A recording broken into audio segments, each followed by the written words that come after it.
I see them blue for me and you. Jei kiekvieną rytą keliesi su mintimis apie kompiuterį, o vakare užmiegi galvodamas apie virtualią aplinką ir draugus, ateik pas mus ir įsitikink, kad kompiuteris gali būti ne tik žaidimų partneris, bet ir darbo įrankis. I see skies of blue and clouds of white, the bright blessed day. Atėjo metas supažindinti su fotografija. Pakalbinsime dėstytoją Raimondą Bulotą. Labą dieną. Fotografija ant bangos yra, jeigu taip nelietuviškai čia galima pasakyti. Pirmiausia, tai fotografijos išmokinti kaip amato, kad žmogus atėjęs čia galėtų tiesiog išmokti praktiškai fotografuoti, taip kaip ir sakykime, bet kokio kito amato srities specialistas. Kitas dalykas, gal šiek tiek į tą fotografiją, sakykime, pažiūrėti kitaip, galbūt tai nebus amatas tam žmogui, bet bus hobis arba, sakykime, tiesiog priedas prie kažko arba tiesiog šiaip gyvenimo neatsiejama dalis, tarkim, kelionėse fotografuos arba savo šeimos narius, tarkim. Tai tiesiog tokio visapusiško daugiau supratimo apie fotografiją, nes kai kurių dalykų susidaro toks įspūdis, kad žmonės apie pačią fotografiją dar toli gražu ne viską žino. Manau, kad norinčių yra daug, to labiau, kad yra labai daug kur mokslas mokamas fotografija ir jis yra brangus. Šitoj mokyklai jis yra nemokamas. Prioritetą turbūt atiduočiau praktikai, nes praktika yra visa ko, sakykime, ir mokomoji, ir varomoji jėga ir turbūt jeigu taip reiktų išvesti kažkokią formulę, tai turbūt sakyčiau praktika. Tai teorijai mes čia, sakykime, dalykų neskiriam, nes to laiko ir taip trūksta. Visą laiką skiriam praktiniam užsiėmimam ir ką darom? Fotografuojam dažniausiai tai, ką sugalvoja pasiūlo patys moksleiviai. Iš tikrųjų, tai fotografija yra sunkus mokslas, nes labai daug susiveda dalykų į tą fotografiją, reiškia techniniai dalykai susiveda, kažkokie meniniai dalykai, vis tiek neišvengia, mes mokomės į tos kompozicijos ir šičia.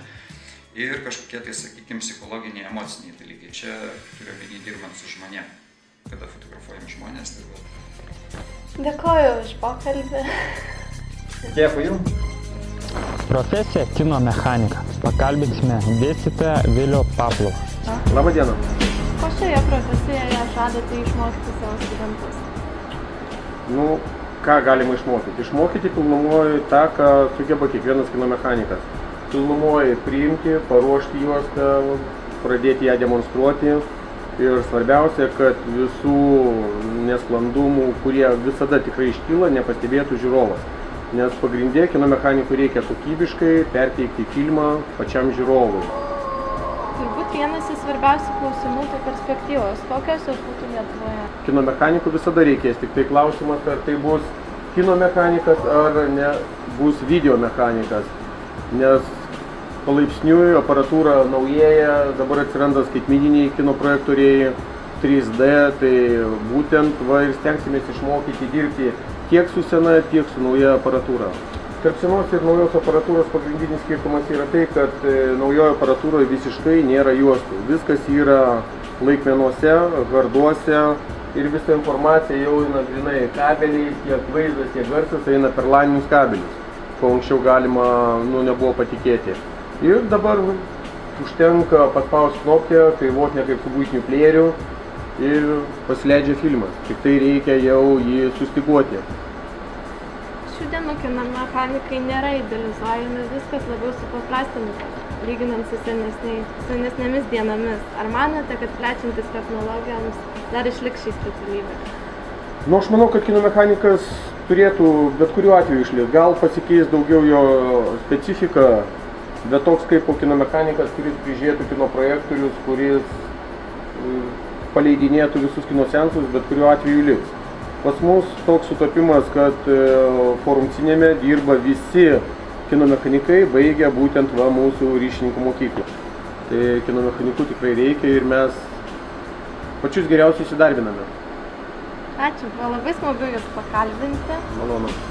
O mes keliaujame toliau. Multimedija specialybė nestokojanti ir nevaržanti žmogaus kūrybiškumo. Pagalbinsime dėstytojų Dainių Balnionį ir Evaldą Žvinklį, kad supažindintų su šią profesiją. Šioje profesijoje mes mokomės tiek audiovizualinių sistemų, iš tikrųjų dirbti su video medžiaga, su įvairiom programom, kurios galima video redaguoti. Dirbti išmokti galima, manau, bet kada.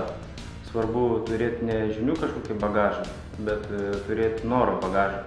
Ir papildomai galbūt gerai turėti dalelę kūrybiškumo ir meniškumo, nes be viso šito sunku kažką tai gražaus sukurti. Tai iš tikrųjų gal mūsų multimedijos specialybės skiriasi į dvi dalis, iš tikrųjų, į tuos, kurie išeis dirbti su video medžiaga. Video medžiaga galbūt sugalvos kurti kažkokias reklamas ar montuoti video medžiagą kažkokią. Na ir tie, kurie kurs trimačius tos objektus. Turim tokią pakraipą internetinių puslapių kūrimas. Tai vėl internetiniai puslapiai, flešo programų sukurtų, banerių, reklamų ir panašiai šiai dienai neapsieina. Tai visą tai vėl apjungia specialybę 2D3 grafika. Kas liečia video montažą, kokias vestuvės, krikštynas ir panašiai, tai žmonės ne tik užsisako fotografus, bet nori įamžinti ir video jos, tai visą tą vaizdą. Tai su multimedijos specialybė mes galim išmokinti to viso montažą. Iš tikrųjų, galbūt mes turim unikalius mokytojus, kurie grinai dėsto ne kažkokius teorinius, grinai principus, ne teoriją pasitelkia, bet mes iš karto dirbame su video medžiaga, ją vaizduojame, bandome pritaikyti iš karto būtent darbiniams kažkokiems reikalavimams, kad žmogus nuėjęs tam tikrą įmonę iš karto galėtų imtis darbo ir iš karto dirbti tą medžiagą, o ne kažkokius teorinės žinias atsinešti.